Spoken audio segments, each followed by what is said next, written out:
Salut YouTube, comment ça va? Avant de commencer, bonne année à tous, j'espère que vous avez profité de vos fêtes parce que là c'est bientôt la rentrée et tu vois les 10 kilos que tu t'es pris le soir du réveillon parce que tu t'es lâché sur le pâté. Ah, va falloir les assumer hein. Vu qu'on est tous un peu en PLS parce que c'est la fin des vacances et la rentrée arrive, je vous propose que tous ensemble, dans une ambiance conviviale, on se repasse les aspects, qu'ils soient bons ou mauvais, de cet hiver. Alors mets-toi bien, mets-toi à l'aise, prends-toi une bonne couverture et un bon bol de chocolat chaud et prépare-toi à profiter de cette excellentissime vidéo.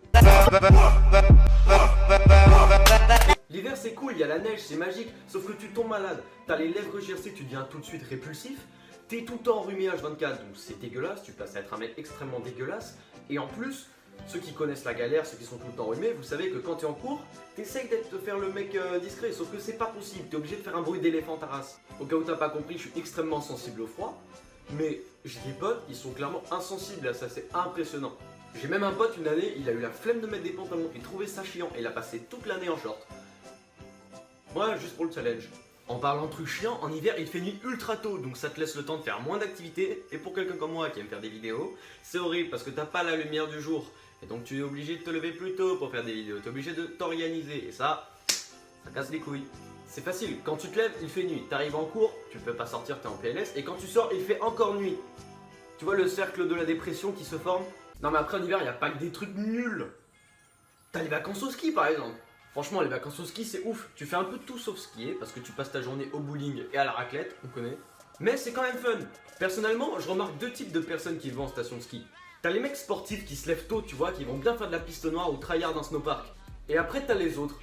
T'as ce tas de flemmards qui vont arrêter de skier après une piste bleue, après s'être levés à midi, bien sûr, parce qu'ils ont froid aux pieds et qui vont s'arrêter boire un chocolat chaud et passer le reste de l'après-midi au bowling. Moi, je suis un peu entre les deux. Parce que tu vois, moi j'aime bien ce sport, je fais du ski et du snow et je fais souvent skier avec un pote qui est dans une famille de gros sportifs. On fait de la noire, tu vois, on fait du sport quoi, ça rigole pas. Sauf que si tu me demandes de juger la qualité d'une station de ski, je te répondrai en fonction de la qualité des restos de raclette, des restos d'altitude ou des crêperies. Non, parce que moi je peux pas si j'ai pas une crêpe au nut après ma journée de ski. Mesdames et messieurs, on continue sur le thème de la bouffe avec Noël. Si ça c'est pas une fête où tu bouffes, franchement tu passes ta journée à table à faire des repas de famille. Mais bon, jusque là tout va bien, tu passes ta journée avec la famille, tu commences à ressentir un peu ce que c'est que la magie de Noël. Sauf que tu auras toujours des gens pour te sortir cette phrase légendaire. Ouais, non mais de toute façon Noël c'est plus ce que c'était avant, hein. Maintenant c'est devenu trop commercial. Alors, c'est vrai, mais on s'en fout, tant mieux, parce que nous ce qu'on veut c'est des cadeaux. Et c'est en enchaînant des repas et des repas de famille qu'arrive le nouvel an. Le nouvel an c'est quand même quelque chose de cool, c'est juste symbolique, mais bon c'est un redépart, tu vois, il y a des gens qui en ont vraiment besoin. Et c'est... Oui, c'est que de la merde, que ce soit 2018 ou 2017, ce sera la même chose. Ta vie sera la même. Oui. Mais ça reste cool quand même de faire la fête et de se dire que tout va aller pour le mieux. Après, commencer l'année sur une grosse cuite, c'est peut-être pas le truc qui annonce la meilleure année possible. Mais bon. En tout cas, j'espère que vous avez tous pris des merveilleuses résolutions. Pour mon cas, c'est m'investir plus dans mes projets, donc faire plus de vidéos. Non, parce que si je fais pas de vidéos tout court, en fait, je risque pas de m'améliorer et du coup, ça risque pas de marcher. Et le but quand même c'est de s'améliorer, donc si je fais pas de vidéo ça n'arrivera pas. Et avec mon rythme de production actuel, on va pas très loin.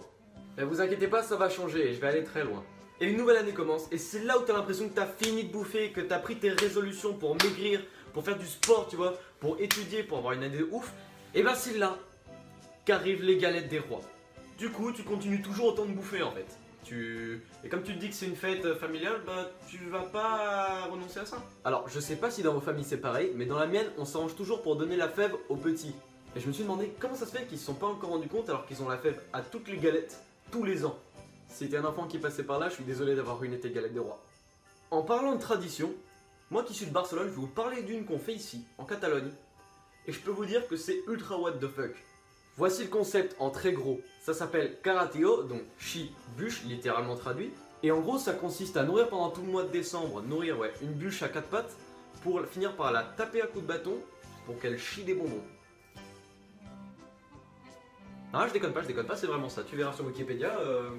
Donc en gros, dans les écoles catalanes, il y a un jour où on réunit les enfants autour de cette bûche qu'on a alimentée, pour la taper chacun à leur tour à coups de bâton, pour qu'elle chie des bonbons, et on les distribue à la fin à tous les enfants. Et ça ne posait problème à personne. J'ai moi-même fait cette tradition tous les ans quand j'étais petit en primaire, et ça me... Je sais pas, ça me dérangeait pas, du moment que j'avais des bonbons à la fin, je tapais la bûche hein. Donc voilà, c'est très résumé et j'ai rien en compte de cette tradition. Franchement, je prenais grave du plaisir quand j'étais petit à taper la bûche pour avoir des bonbons, c'était excellent. L'hiver, c'est un peu la saison du Netflix and chill. Ah, c'est la saison des temps de merde, il fait froid, tout est propice à ce que tu restes chez toi dans ton lit douillet à regarder des séries. Et comme ton style de vie en hiver est à peu près le même que celui d'une marmotte, donc tu manges et tu dors, t'as la pêche pour regarder des épisodes de ta série préférée jusqu'à 5h du mat sans aucun problème. Bref, je lance une série. Après m'être tapé 8 épisodes d'affilée, je me demande si je devrais arrêter. Je continue. Je remarque que comme d'hab, le Black est mort en premier. Cliché, je regarde l'heure, les 3h du mat. Je me dis qu'entre me coucher à 3h ou à 4h du mat, c'est pareil. De toute façon, demain, je serai fatigué. Je finis ma série et il est 5h du mat. Après avoir réfléchi 10 minutes au sens de la vie, j'essaie de dormir. Je peux pas. Je me rappelle d'une série que mon pote m'a recommandée. Je suis reparti. Bref, j'ai lancé une série. Ah, et une petite dernière chose, n'oubliez pas les pneus neige. Cette vidéo touche à sa fin, j'espère qu'elle vous aura plu, partagez ça un maximum, ça me ferait grave plaisir. Et je voulais vous dire que pour les vidéos qui vont suivre, je pense tester d'autres trucs. Parce que bon voilà, je suis en train de commencer YouTube, faut que je teste, faut que j'explore, faut que je sorte un peu d'un seul et unique format, faut que je m'améliore. Donc particulièrement j'aimerais bien faire des courts-métrages ou peut-être des petits sketchs, peut-être plus simples. Donc voilà, attendez ça avec impatience. Oublie pas de laisser un pouce bleu et on se retrouve pour la prochaine vidéo. Winter's coming.